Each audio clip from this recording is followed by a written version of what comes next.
ಆತ್ಮೀಯರೆಲ್ಲರಿಗೂ ನಮಸ್ಕಾರ. ಗೃಹ ಕಲಾನಿಧಿ ಚಾನಲ್ಗೆ ಸ್ವಾಗತ. ಇವತ್ತು ನಾನು ದಾಲ್ ಮಹಾರಾಣಿ ಅಂತೇಳಿ ತೋರಿಸ್ತಾ ಇದ್ದೀನಿ. ಈ ಥರ ಬೇಳೆ ಉದುರಾಗಿ ಬೇಯಿಸಿಟ್ಕೊಂಡಿದ್ದೀನಿ.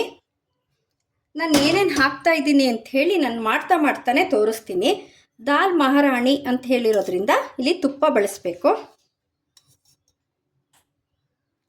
ಅಲ್ಲಿ ಒಂದು ಅರ್ಧ ಪಾವಷ್ಟು ಬೇಳೆ ಬೇಯಿಸ್ಕೊಂಡಿರುವಂಥದ್ದು. ಇದಕ್ಕೆ ಒಂದು 3 ಚಮಚದಷ್ಟು ತುಪ್ಪ, ಜೀರಿಗೆ, ಈ ಕಡೆ ಜೀರಿಗೆ ಕೆಂಪಗೆ ಹಾಕ್ತಿರ್ಲಿ, ನಾನು ಈ ಕಡೆ ಕರಿಬೇವು ಹಾಕ್ತೀನಿ, ಟೈಮ್ ಸೇವ್ ಆಗುತ್ತೆ. ನಂತರ ಒಣಮೆಣಸಿನ ಚೂರುಗಳು, ಸ್ವಲ್ಪ ಅರಿಶಿನ,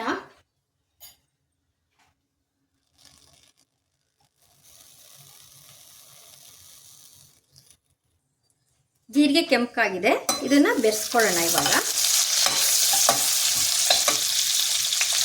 ಇವಾಗ ಶುಂಠಿ ಪೇಸ್ಟ್, ಸ್ವಲ್ಪ ಇಂಗು ಸಹ ಹಾಕ್ತಾ ಇದ್ದೀನಿ ನಾನು.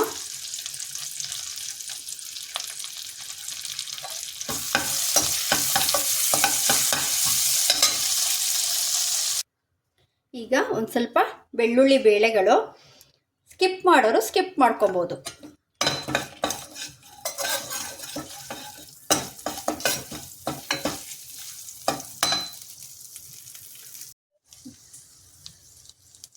ಸೊ ಬೆಳ್ಳುಳ್ಳಿ ಬೇಳೆ ಆದಮೇಲೆ ಟೊಮೊಟೊ ಹಾಕ್ಕೊಳ್ಳೋಣ.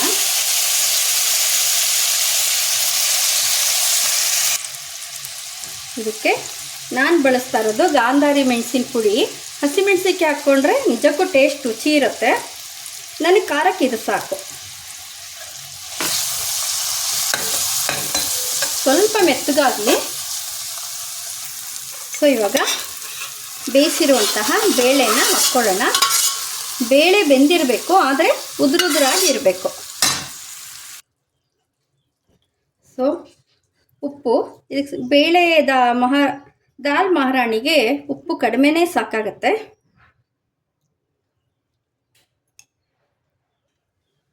ಕೊತ್ತಂಬರಿ ಸೊಪ್ಪು ಎಲ್ಲ ಒಟ್ಟಿಗೆ ಹಾಕ್ಕೊಳ್ಳೋಣ.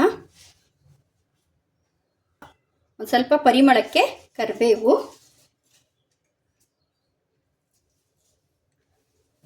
ಸ್ವಲ್ಪ ಕಾಯಿ ತುರಿ,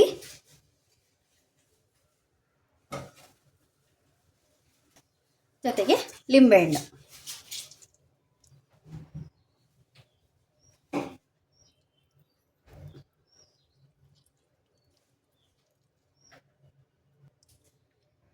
ಒಂದು 1/4 ಚಮಚದಷ್ಟು ಬೆಲ್ಲ. ಎಲ್ಲೋ ಒಂದು ಕಡೆ ರುಚಿ ಕೊಡುತ್ತೆ ಇದು. ಜೊತೆಗೆ ಕೊನೆಯಲ್ಲಿ ಮತ್ತೆ 1 ಚಮಚ ತುಪ್ಪ.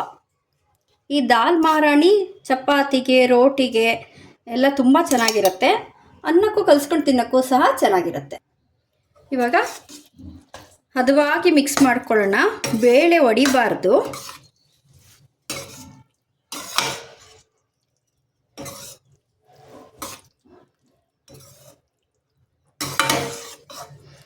ನೋಡಿದ್ರಲ್ಲ ಆತ್ಮೀಯರೇ, ನಾನು ಮಾಡಿದ ದಾಲ್ ಮಹಾರಾಣಿ ನಿಮ್ಗೆ ಇಷ್ಟ ಆಯಿತು ಅಂದ್ಕೊಂಡಿದ್ದೀನಿ. ಇಷ್ಟ ಆಯಿತು ಅಂದರೆ ಒಂದು ಲೈಕ್ ಕೊಡಿ, ಶೇರ್ ಮಾಡಿ, ಸಬ್ಸ್ಕ್ರೈಬ್ ಮಾಡಿ. ಧನ್ಯವಾದಗಳು.